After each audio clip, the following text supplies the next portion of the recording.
Innal hamdalillah nahmaduhu wa nasta'inuhu wa nastaghfiruh wa na'udzu billahi min shururi anfusina wa min sayyiati a'malina may yahdihillahu fala mudhillalah wa may yudlil fala hadiyalah. Asyhadu an la ilaha illallah wahdahu la syarikalah wa ashhadu anna Muhammadan abduhu wa rasuluh alladzi la nabiyya ba'dah amma ba'du. Para ibu bapak, hadirin hadirat yang dimuliakan Allah, alhamdulillah biasa bermuajahah kembali. Mudah-mudahan langkah Bapak Ibu sekalian, walaupun dalam keadaan hujan ngaririncik tos duhur teh ayeuna mah dugcur, mudah-mudahan jadi hujan rahmat, bukan jadi hujan laknat, hujan yang membawa barokah, amin. Hadirin sekalian, kita sudah memasuki pembahasan berkait dengan toharoh, di mana di minggu kemarin toharoh bersuci itu hal yang urgen, penting dalam agama kita.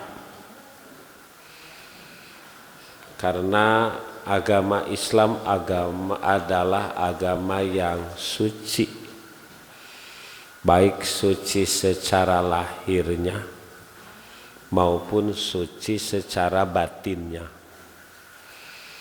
Secara batinnya, akidah bertauhid itu adalah kesucian.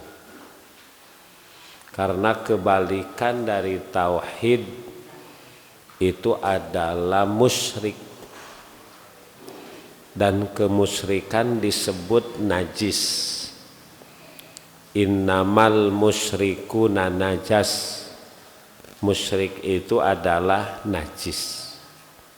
Ini secara batin akidah. Secara lahir jelas Bapak Ibu, karena substansi sesuatu adanya di batin, orang mengeluarkan isinya. Lamun di jerona bersih, keluar oge bersih. Kalau dalamnya kotor, maka yang di luar kotor. Itu alaminya, substansinya begitu. Makanya Islam bukan hanya menyuruh kebersihan batin, tapi kebersihan lahir.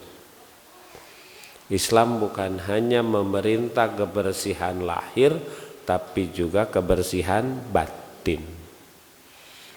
Nah Bapak Ibu, berkait dengan kebersihan lahir, maka kemarin sudah disabit bahwa kebersihan lahir itu bisa dengan mandi, bisa dengan berwudu. Ada mandinya, ada wudunya. Itu berarti memakai alat air. Ada juga dengan tayamum, gitu. Tayamum dengan debu yang bersih. Dalam kondisi kalau tidak ada air atau ada air tapi sakit atau bepergian, safar. Nah hadirin sekalian, maka tentu di sini toharoh atau kebersihan itu ada karena memang ada kotoran yang kita sebut najis. Najis atau jamaknya najasat. Nah, ada kaidah.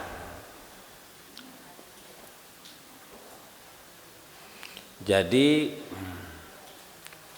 hukum sesuatu itu, Bapak Ibu, secara hukum sesuatu itu satu mubah. Mubah itu artinya apa? Boleh. Boleh. Boleh. Jadi kalau boleh berarti tidak dilarang. Hukum asal itu mubah. Mubah itu ibahah, boleh. Tidak dilarang. Ari sampe halal haram. Halal lah keur imam. Matak di imam ge halal. Jadi gitu. Ai cireng halal teu? Halal karena terbuat dari balang-balang yang halal. Ari hui, mantang, dawegan halal teu? Halal. Dari mana tahu bahwa itu halal? Boleh. Nah Bapak Ibu, qaidahnya al aslu fil amri al ibahah. Ada qaidah usul fikih, asal dalam perkara itu boleh, mubah ibahah, hatta yakumad dalil ala tahrim, sampai ada dalil yang menunjuki bahwa itu haram, dilarang. Jadi dalam hukum muamalat jangan mencari dalil yang membolehkan, mencari dalil yang melarang. Selama tidak dilarang berarti menang gitu Pak.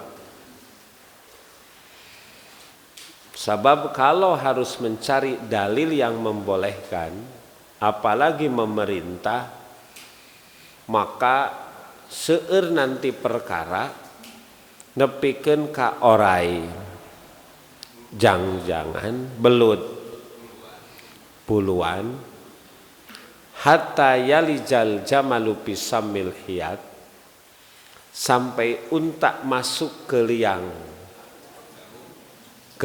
jarum tidak akan ketemu. Cik maksudna naon? Onta abus kana liang jarum. Tidak mungkin, mustahil. Pamo halal. Sok naon dalil kengingna sampe. Kengingna hui. Kengingna dawegan. Kengingna leunca. Balingbing. Susah Pak, gitu ya, susah. Makanya carinya yang mengharamkan, di luar yang dilarang berarti menang. Samilah Bapak Ibu, seperti kita di jalan. Ari jalan ini teh boleh enggak dilewati. Maka selama tidak ada boden, tidak ada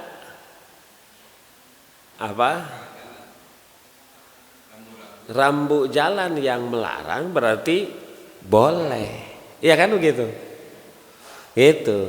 Jadi ieu teh kenging teu ngalangkung ka dieu tingali aya marka atau isyarat rambu yang melarang tidak. Kalau ada berarti tidak boleh. Kalau tidak ada berarti boleh. Sami gitu. Ya. Makanya geuning. Kayak bapak urang saha? Nabi Adam.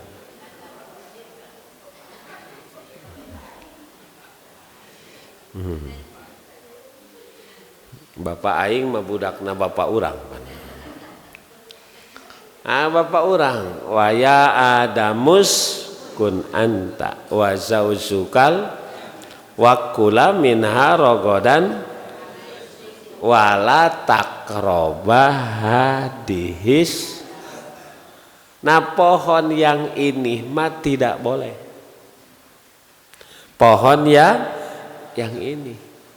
Berarti yang dilarang berapa? Satu. Di luar yang dilarang berarti menang. Itu hukumnya Pak. Sabab lamun diwincik hiji-hiji tangkal aya 1 juta.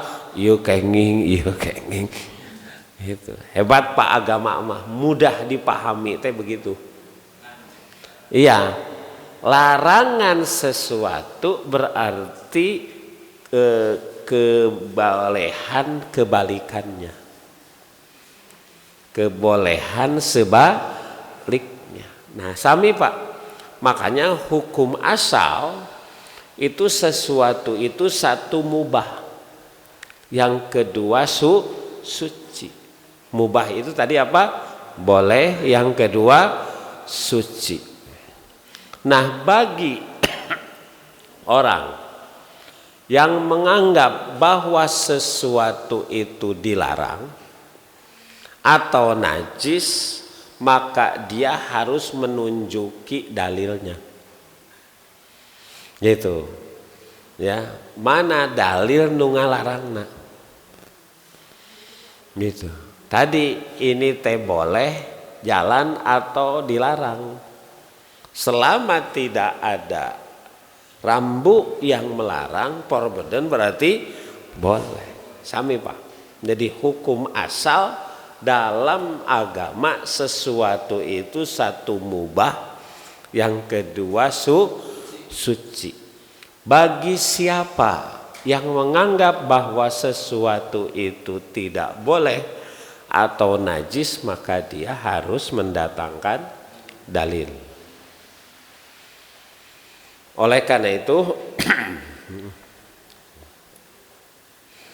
nah, kalau tidak ada keterangan, tidak ada dalil yang melarang atau menganggap sesuatu itu najis, maka kembali pada hukum asal bahwa sesuatu itu boleh dan suci. Karena Bapak Ibu, nanti begini, kalau sesuatu itu sudah dianggap umpamanya, sudah dianggap tidak boleh atau najis, maka itu menjadi beban. Menjadi apa? Beban. Menjadi taklif. Pak, larangan itu jadi beban. Betul tidak? Siga perintah juga beban. Salat itu berat tuh. Berat tuh salat. Berat. Itu namanya taklif. Nutup aurat berat tuh Bu. Sabaraha kilo. Mending nyunyuhun pare, mending nyunyuhun tiung. Itu taklif Pak. Beban. Ya kita lagi enak-enak tidur gitu Pak, kudu sholat subuh gitu bangun leres tuh. Nah, makanya kalau sesuatu itu dihukumi dengan satu hukum, wajib menyatakan keterangan, dalil. Karena itu pasti jadi beban.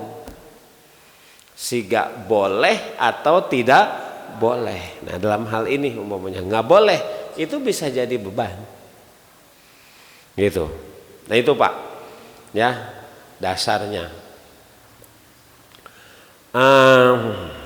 Selanjutnya, sekarang yang termasuk najis teh naon wae. Yang termasuk apa? Najis. Najis. Nah, ya. Yang pertama, Bapak Ibu, ayo mengadares ya. Apa? Kencing dan BAB manusia. adina jeung lanceukna. Nah itu termasuk najis. Itu. Rasulullah menyatakan bahwa idza wati'a ahadukum bina'laihi al-adha fa inna turaba lahu tahur. Jika salah seorang di antara kalian menginjak al-adha, al-adha teh kotoran. Ya, termasuk kotoran itu bisa batu, bisa duri, bisa juga sesuatu yang najis. Jadi lamun sendal urang, sapatu urang nincak al-adha, nah, termasuk di dalamnya najis, fa inna turaba lahu tahur. Nah maka turob teh tanah itu bisa jadi benda yang bisa mensucikannya. Nah termasuk al-adha itu Pak. Jadi apa? Adi lanceukna yang dikeluarkan oleh manusia. Nah ini. Nah pembersihnya tadi bisa air, bisa juga tanah. Gitu. Bisa air, bisa tanah, Pak. Hebatnya, Pak. Sabab lamun ngabersihanana ku benda anu teu aya di mamana jadi berat pisan. Pan air mah aya di mamana teu? Aya. Tanah aya di mamana teu? Aya, Pak. Tanah aya di mamana.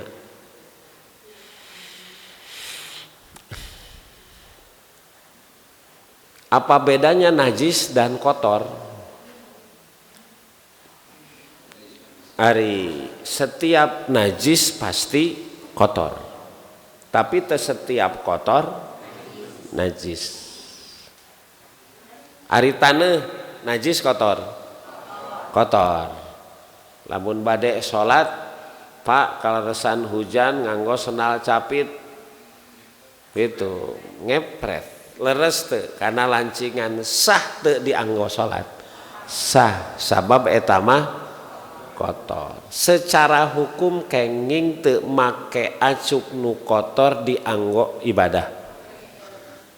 Kenging dan teu kenging mah najis secara hukum. Karena hukum itu konsekuensinya boleh dan tidak. Kenging jeung henteu hukum mah. Tapi secara etika, nah secara etika asa kirang layak gitu. Da cek ari meunang mah atuh makana abi ge geus macul. Geus ngarambet baju teh. Ek wudu we baju anu dipake macul jeung ngarambet dipake salat. Pan cenah kenging, ya secara hukum, tapi secara etika akhlak, secara akhlak kumaha? Oh, Pak aya tamu wae. Mun bade aya tamu kumaha?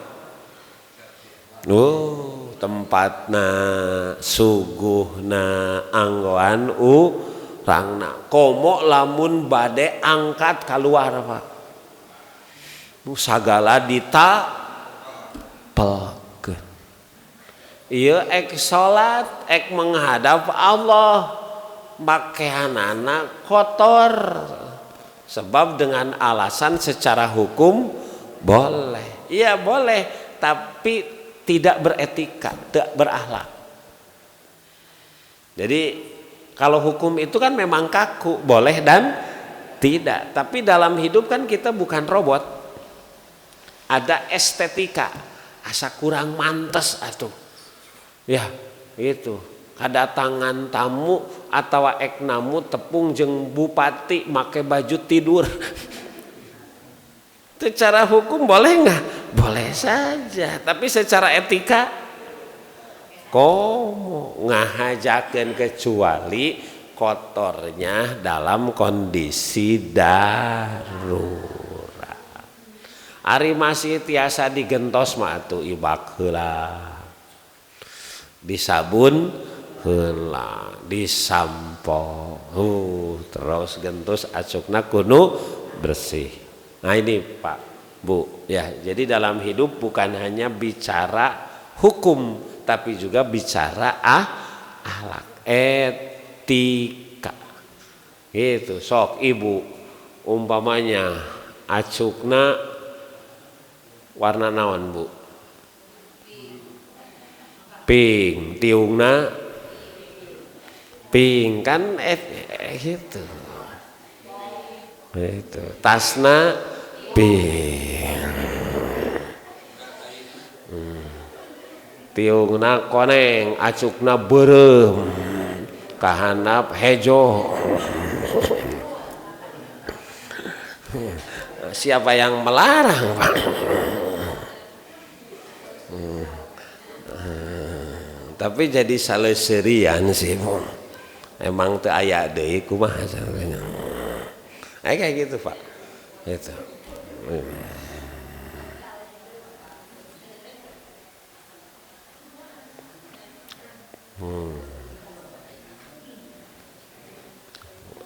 Umpamanya ini kan najis ya, gitu. Anna a'robian bala pil masjidi. Ini Pak, aya orang Arab gunung bala pil masjidi, kencing di masjid.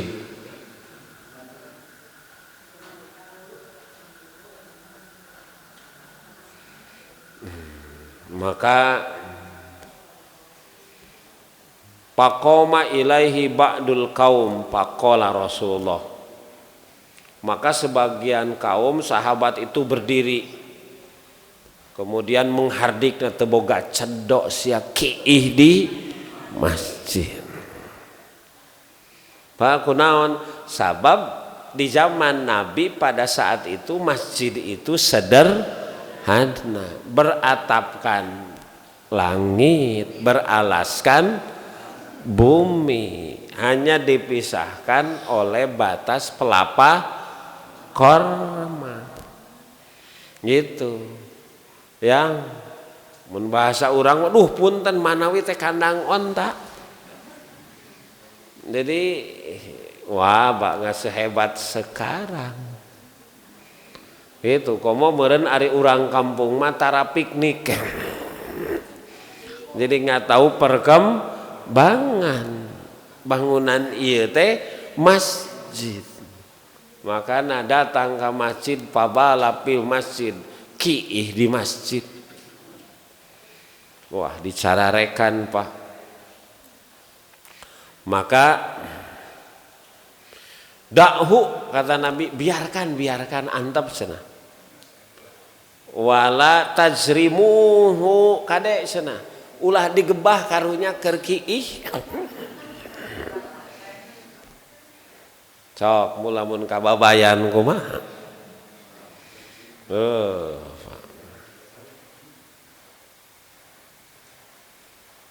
Maka palamma parogo, nah ketika orang Baduy ini selesai hajatnya, Pak dina hadis mah Bu itu KWC teh disebut hajat, buang hajat. Makanya nanti habis ini babnya ada buqodoil hajat, etika buang hajat. Di urang mah hajat teh ngawinkeun di urang nyundatan gitu ya. Kan ada sesuatu yang tidak bisa ditahan, naon? Buang hajat. Gitu. Buang hajat mah nggak bisa Pak. Gitu. Makanya dina beus oge mang eureun heula hoyong ka jaman. Tuh Pak nya ari ka WC masok nyempetkeun, ka masjid mah tara nyempetkeun. Nah, makanya falamma parogo ketika beres maka da'a bidalwin min ma'in, Nabi meminta satu ember air, pasobba alaihi, kemudian air yang di ember itu disiramkan pada air kencing. Ini menggambarkan bahwa air kencing itu najis dan pola mensucikannya dengan air.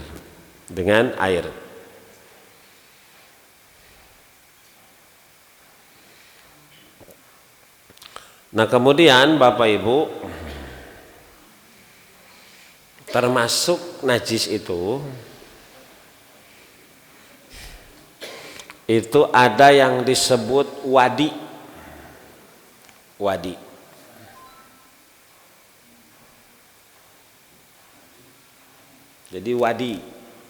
Jadi wadi mah anu kaluar saatos kahampangan. Warnana bodas mirip mani. Namun beda sareng mani. Mani mah lebih keruh. Cuman wadi mah tidak memiliki bau khusus. Gitu. Jadi eta mah tos kahampangan sok aya geuning Pak. Itu. Ya, itu namina wadi. Gitu. Sami najis siga air kencing. Aya oge mazi. Ada aya wadi, aya wadhi. Wadi mah sami cairan putih tipis lengket keluar punten lamun gaduh nafsu syahwat. Gitu. Mun gaduh nafsu syahwat. Gitu. Jadi eta mah pas apa namanya? Pas ngabayangkeun. Nah, itu biasanya Pak. Gitu. Atau mohon permulaan sosonoan. Bedana sareng mani, wadi mah teu nyebabkeun lemes. Kan lamun kaluar mani mah melehoy.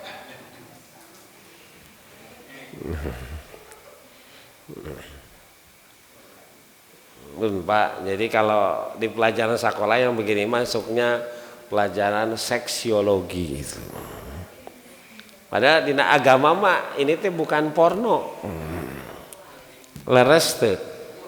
Itu, Pak, syariat sebab kaitan dengan ibadah.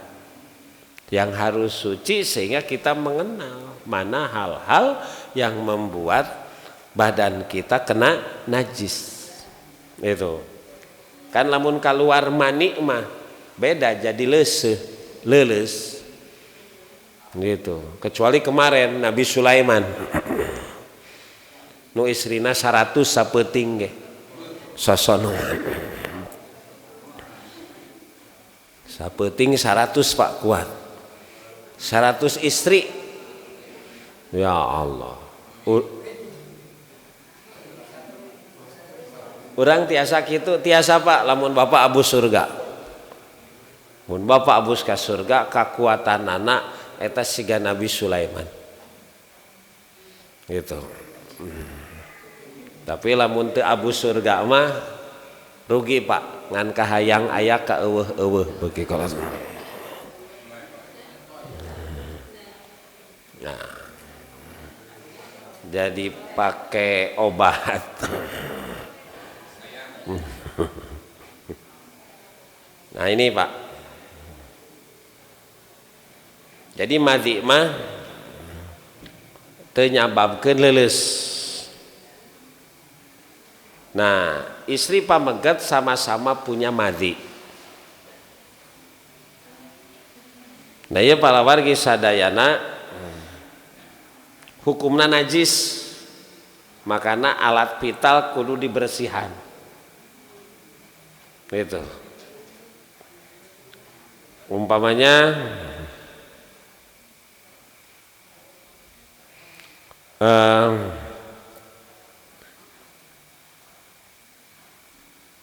jadi Ali bin Abi Thalib itu isinen Pak bade naroskeun masalah ieu, makana miwarang istrina Fatimah. Fatimah teh sahana Nabi, putri Nabi. Ali teh sahana minantu. Minantu ek naroskeun ka mertua. Ngaliwatan putra. Kan Nabi mah Pak orang terdekatna, besti nate semuanya orang dekat. Abu Bakar, Umar itu mertua, Utsman dan Ali eta minantu. Itu. Jadi Nabi nikah ka putri Abu Bakar, nikah ka putri Umar. Utsman jeung Ali nikah ka putri Nabi. Itu. Jadi itu disebut alihi wasohbihi. Gitu. Nah, hadirin sekalian, Ali bin Abi Thalib kuntu rajulan madzaan. Aku termasuk orang yang sering keluar madhi.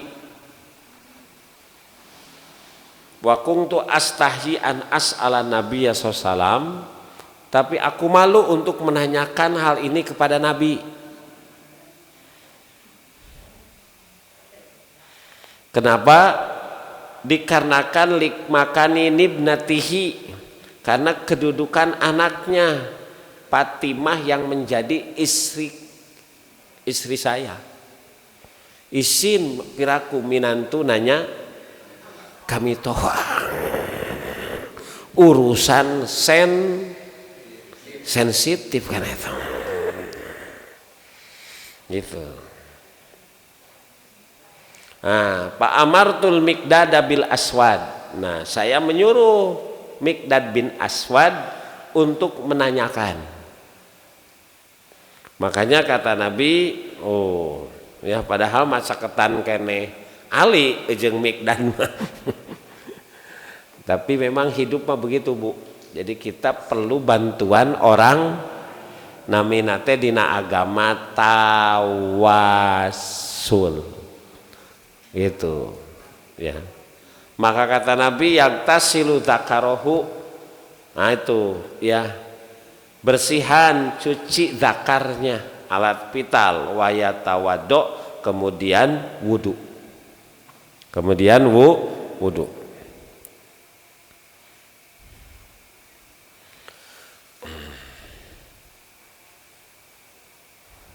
Nah, lamun mani keluar mani tadi itu wajib mandi, karena mani mah berkaitan tadi biasanya dengan senggama. Tapi kalau wadi dan mazi maka cukup dibersihan alat vital, teras wudu, siga wudu bade sholat. Beda nanti tak? Itu. Jadi kalau keluar mani mah wajib mandi. Tapi kalau wadi dan mazi cukup dibersihan dan berwudu. Itu.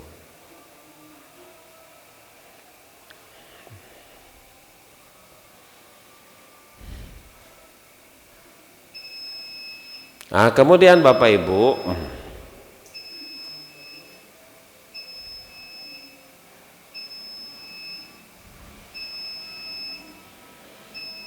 jadi termasuk najis ini kalau melihat keterangan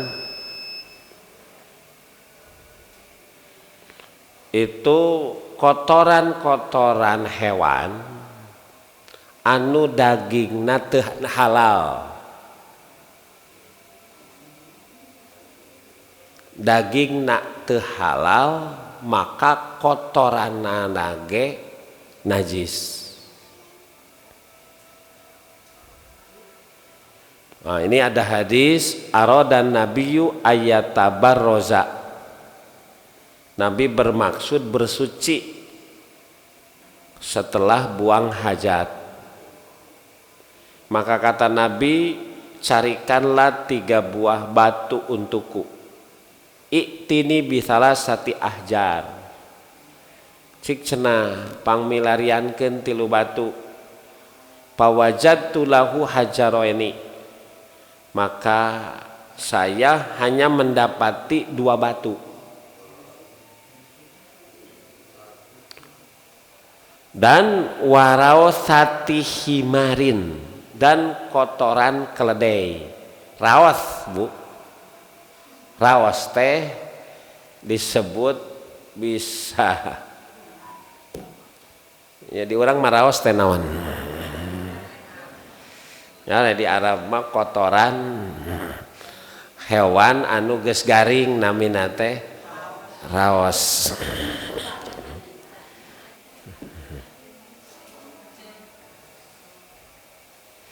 Kemudian lalu Nabi SAW mengambil 2 batu itu dan watoroha arawsata, dan Nabi membuang kotoran tadi. Waqala hiya riksun, ini rizsun najis. Tayanu disebut bahwa kalau tidak ada air boleh istinja. Istinja dengan apa? Dengan batu. Boleh dengan tisu. Ya itu aya batu.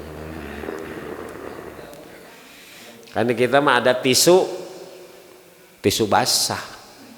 Kan ada tisu basah ya? Aya Pak. Ayat yang tidak boleh itu yang dilarang dengan kotoran, yang kotoran itu najis. Itu.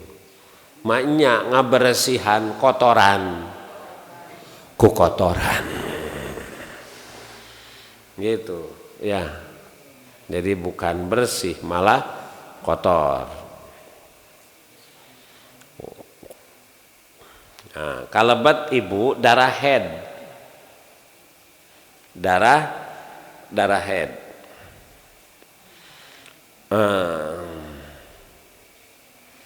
Jadi ayah istri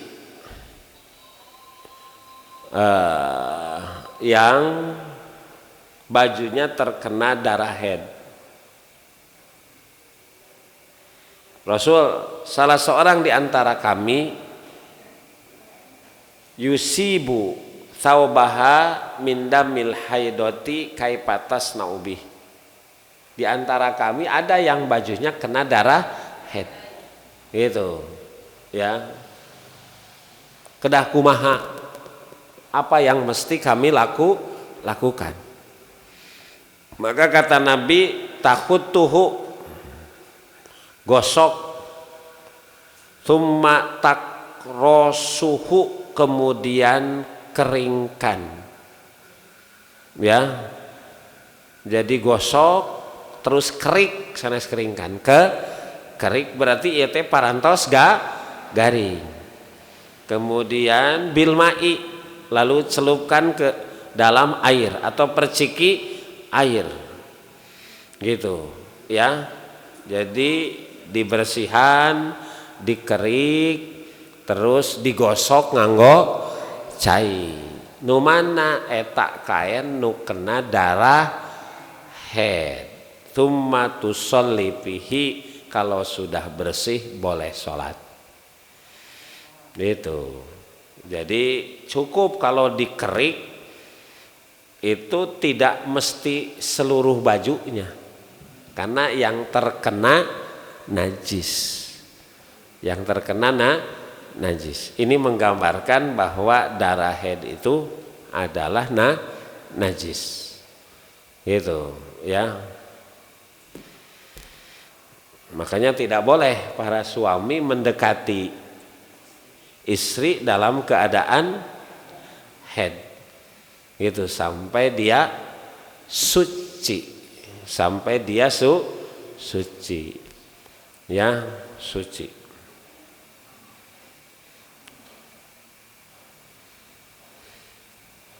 Kemudian selanjutnya Bapak Ibu, jilatan anjing. Non jilatan anjing teh.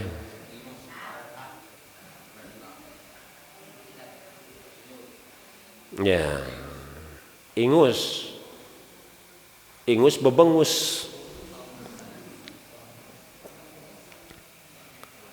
Nah, Rasul menyatakan tuhuru ina'i ahadikum,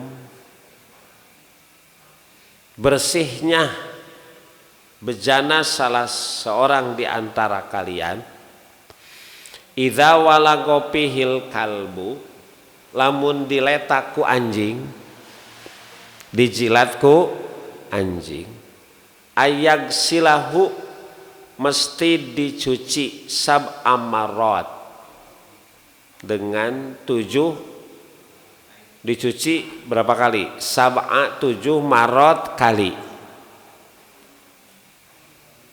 Ulahunna.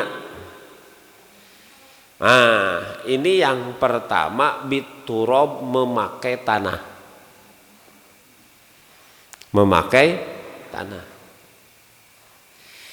Ayeuna mah digentos we kurin sok ku mama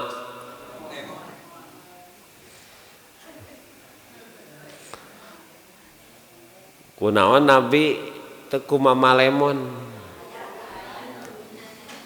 tekurin sok karena belum ada. Boleh tidak? Tidak boleh pakai deterjen sabun. Yang begini Bapak Ibu namanya hak. Islam itu disebut dinul hak. Jadi kebenaran yang tidak berubah walaupun waktu zaman berubah. Gitu. Salat subuh di zaman Kangjeng Nabi 2, zaman urang 2, di lembur 2, di panyabaan 2, nu udur 2, nu sehat pamingpin 2, rakyat 2. Itu namanya hak. Dia tidak berubah walaupun zaman masa berubah. Di agama Islam itu disebutnya kebenaran yang sifatnya abadi.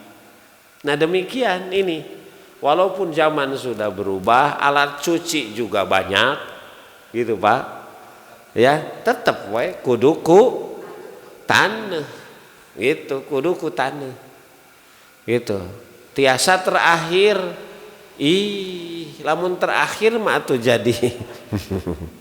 Karena di sini ulahunna biturob, pertama pakai tanah. Nah silahkan Bapak Ibu, nanti secara sains kenapa kudu ku tanah. Nah ini tugas para cendekiawan muslim. Wah agama mah mau salah Pak. Ada apa di tanah? Siga dulu Allah memperlihatkan melalui burung gagak ketika Kabil membunuh Habil, kumaha carana ini saudara yang sudah dibunuh. Maka Allah memperlihatkan burung gagak yang ribut di angkasa, kemudian satu mati. Kemudian burung gagak itu diberi ilham oleh Allah dengan cara menggali tanah, kemudian itu lawannya burung gagak yang mati dikubur. Nah demikian itu Pak, bangke lebih aman dikubur ketimbang dibakar, ketimbang dilemparkan ke sungai, ke laut, Pak. Itu lebih aman. Ada apa itu tanah? Nah ini Bu. Jadi ulahunna biturob. Kan siga ya gening. Gitu. Bersesuaian dengan ilmu pengetahuan. Kalau lalat masuk ke air minum, maka lelepkeun dua nana Karena satu sayap itu racun, satu sayap lagi antinya. Tuh Pak, itu penelitian sekarang. Zaman Nabi sudah diberikan nasihat begitu. Ya, di lamun aya laler karena cai yang diminum maka lalapkeun laler duanana sayangna. Terus boleh dimakan lalerna mah ulah. Cuman airnya steril. Ulah sieun kena racunnya karena di sayap satunya lagi anti racun. Nah itu Pak. Jadi Nabi menyatakan begitu, baru diteliti sekarang ketahuan bahwa sayap lalat itu ternyata mengandung racun dan antinya. Wah luar biasa agama Pak. Itu. Tapi ini secara fikih, fikih. Pokoknya mah kitu we wios alasan ilmiah nacan apa laksanakeun da moal salah. Nabi mah itu ya, itu disebutnya dinul haq. Benar.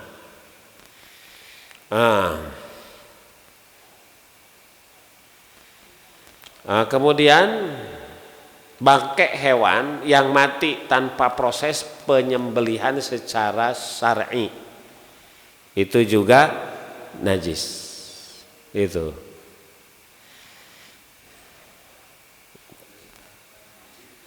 Kan ada bangkai yang dikecualikan tidak najis, bangkai apa? Yang ikan, yang kedua belalang. Uhillat lana mainanani wadamani, dihalalkan 2 bangkai dan 2 darah. Fa'amal maitatani, adapun 2 bangkai apa? Palhutu wal jarod, ikan dan belalang. Jadi lamun aya simeut paeh tiasa digoreng, tiasa dipais.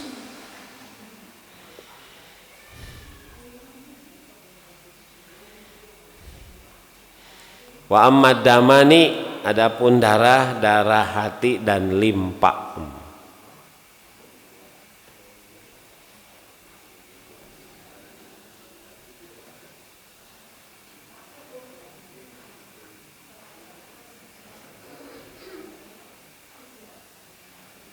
Nah Bapak Ibu yang dimuliakan Allah, ini hal-hal yang termasuk tadi najis Pak, termasuk yang najis begitu ya. Berarti kalau najis ini harus kita hindari. Ketika dihindari bukan dihindari tapi memang harus dibersihkan, disucikan. Walau alam beri ayanu bade nambihan komunikasi mangga.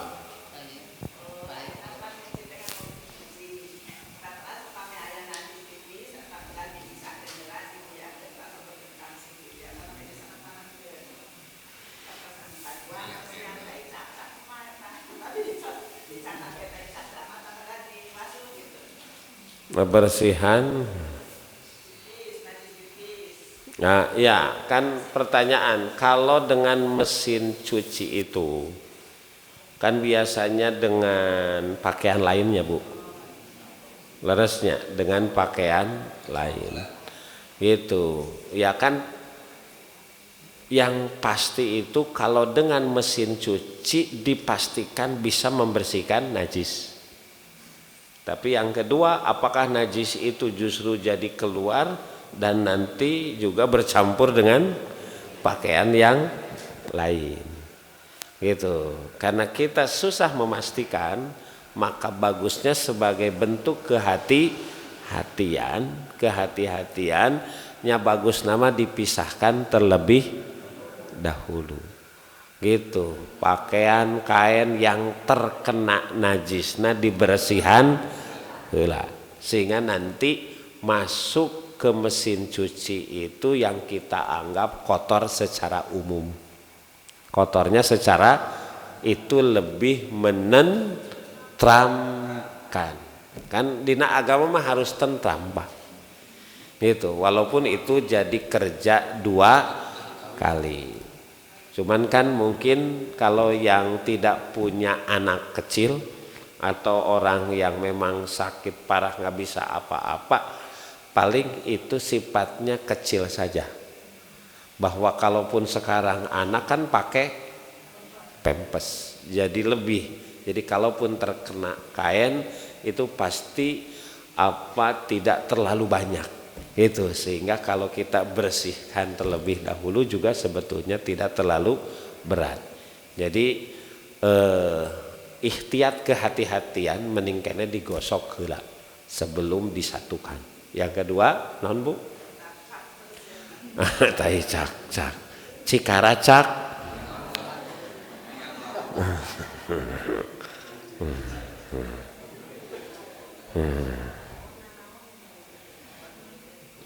Mestinya di gimana Bu? Dina iya dina bak gitunya.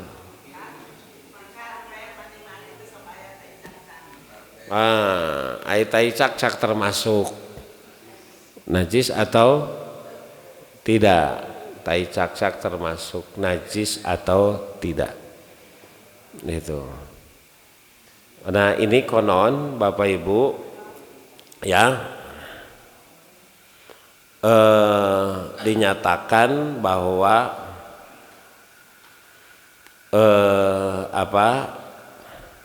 ada ari cak-cak aya darahan teh nya.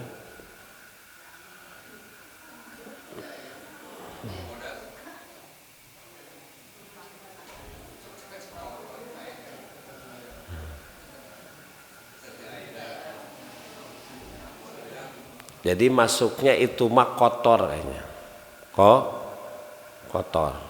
Kotor.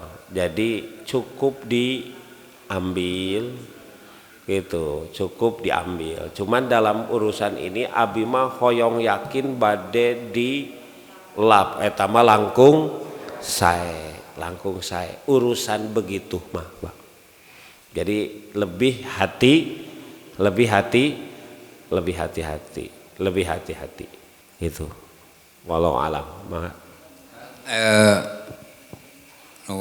kahiji panginten urang upami bade kulem sok wudu heula teras lambet ka kamar ai istri ngagoda teras we bersenggama ta eta pamitus bersenggama kenging wudu deui teu. Nah eta nu kahiji.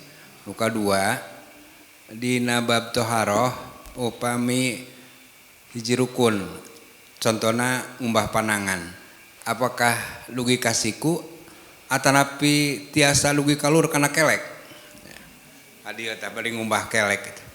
Aya sakaol mah kamari boleh cenah eta tapi duka ieu dina ketentuanana apakah tiasa teu isrop gitu mangga eta dua pangitan. Yang pertama betul ada sunnah kalau kita mau tidur idza awa ila firashika fatawaddo wudu akalis shalah. Kalau kalian mau tidur maka wudu seperti wudu mau salat. Jadi sunnahnya itu di antara prosesi tidur yang nyunnah teh wudu. Tos wudu ternyata istri ngaganggu. Ngagoda kagoda.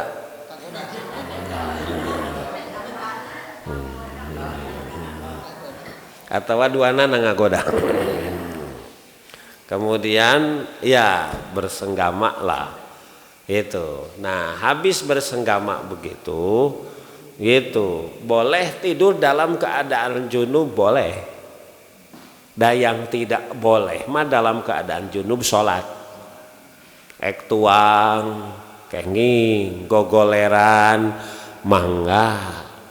Nah sekarang boleh enggak wudu itu ya lagi karena mau tidur nanti mandi nama janari boleh enggak kalau melihat keumuman karena wudu di sini wudu untuk tidur jadi boleh gitu karena wudunya bukan untuk sholat. Kalau untuk sholat dalam kondisi junub berarti hadas besar, maka eta mah harus mandi.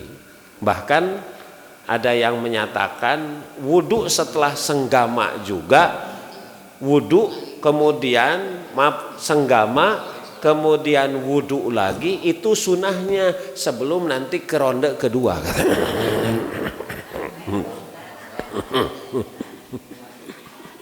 Ya, jadi lamun lihat ini kan sunnah wudunya untuk tidur gitu, untuk tidur. Kalau mau sholat jelas dilarang gitu. Jadi bagus malah gitu. Terus nuka dua teh udah. Oh iya, Pak, dina Quran idza kuntum ilas sholat fagsilu wujuhakum wa aydiyakum ilal marafiq. Kalau kalian mau sholat wajah kemudian tangan sampai siku. Nah, sampai siku itu mana sikunya? Maka kan wudu itu harus sempurna. Ada Rasul melihat sahabat wudu, kemudian di kaki di mumuncanganana aya saageng jarum, saageng rambut nu teu kabasehan. Kata Nabi, wahai sahabat, wailun lil aqabi minan nar. Mumuncangan ieu mah wel ti gebus neraka. Jadi wel teh sanes wae nu salat malaweung, nu wuduna teu sampurna, wailun lil aqabi minan nar. Asbigul wudu, sempurnakan wudu. Jadi kalau sempurna itu apa artinya? Tidak ada kurang. Itu namanya lamun nilai maksimal 100 kemudian ada anak nilai 100 leres sadayana sampurna. Teu aya kurangna. Nah dina wudu teu aya kurangna teh langkungan 1 senti 2 senti kurang lebih dari batasan yang disampaikan. Kalau tadi tangan sampai mana? Sikut sampai kelek. Siku lebihkan 1-2 senti itu namanya sempurna. Lamun batas pisan mungkin aya kurangna, tapi ieu mah lebihkan 1 senti 2 senti paling banyak 3 senti itu sempurna. Kalau lebihnya sampai kelek namanya isrof. La taglu pidinikum, tidak boleh gulu teh berlebihan dalam beragama. Demikian kaki, lamun kaki tadi sampai mumun lebihkan 1, 2, 3 senti. Kalau sampai tuur berarti namanya isrof, berlebihan. Tidak boleh berlebihan dalam beragama, tidak boleh. Gitu, karena dalilnya jelas ini di Qur'annya. Gitu. Ya wallahu alam. Maaf, Pak.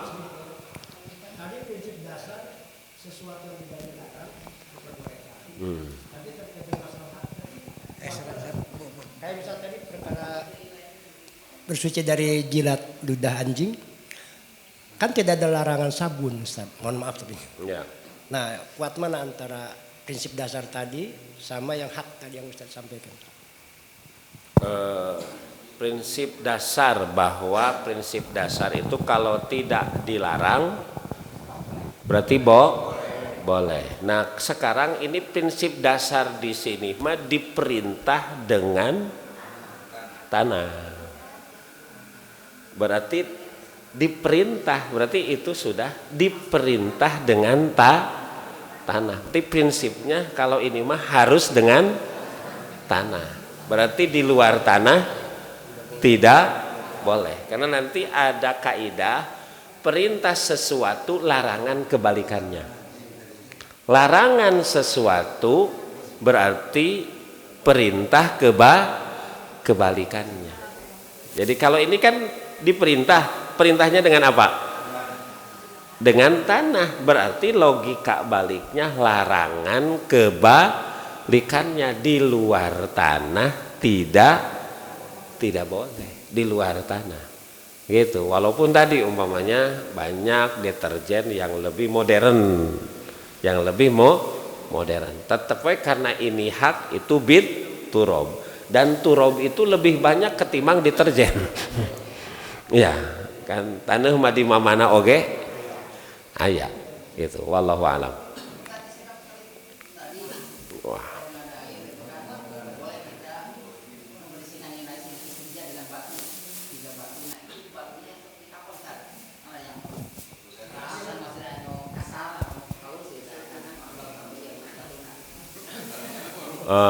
Ya ini batunya batu apa? Itu batu ali, batu naon deui? Batu canan.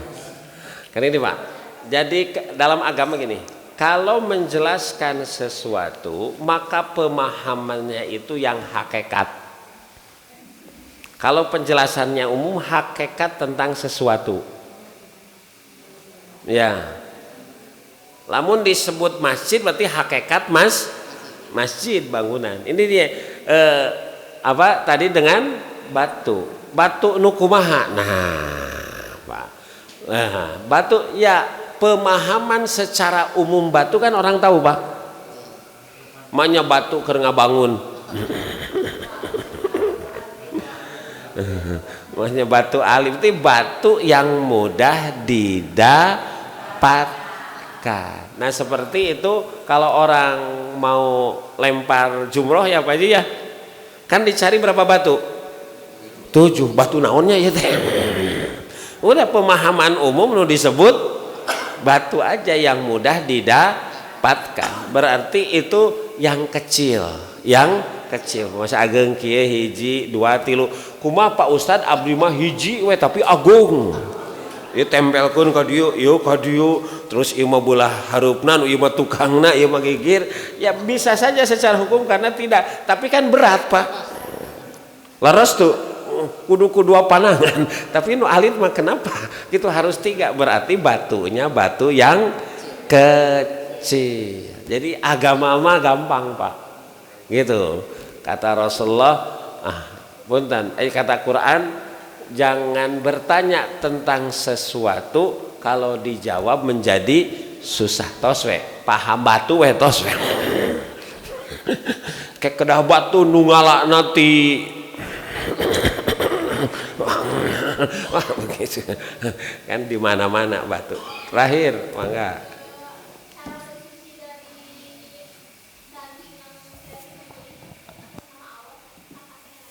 Nah,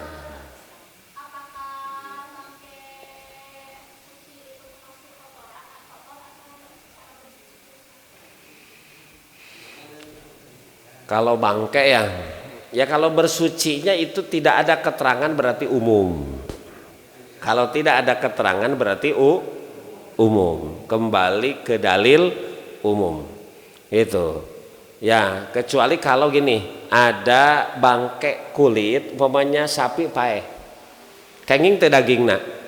Henteu. Kulitna dipasak kenging teu. Henteu. Tapi kulitnya dipakai umpamanya. Ya, untuk jaket gitu kan bagus, jaket kulit sapi, jaket kulit buaya menjadi buaya darat kayak. Nah itu harus disamak terlebih dahulu, harus disamak tenaun di karpet gitu, disamak itu dibersihkan Pak, kulit bagian dalamnya dibersihkan, kulit bagian. Kalau dulu mah ku daun tertentu. Kalau sekarang mah boleh pakai deterjen. Eta mah itu kalau mau dipakai. Nah kalau umpamanya aya ucing anu paeh kemudian ku urang dicagap dipiceun sabab di tengah katabrak, itu termasuk najis ya kotor, itu mah bersihan we biasa. Eta mah bersihan seperti biasa. Kan biasanya kalau yang begitu mah tidak diambil oge Pak. Biasanya eta mah pakai keresek gitunya. Kertas, karung gitu biasanya. Tapi kalaupun terkena eta mah dicuci seperti biasa. gitu. Nah secara khusus yang tadi kalau anjing begitu. Walau alam bisawab Bapak Ibu, demikian yang bisa disampaikan. Mohon maaf, aku qouli hadza wa astaghfirullahi wa lakum. Wassalamualaikum warahmatullahi wabarakatuh.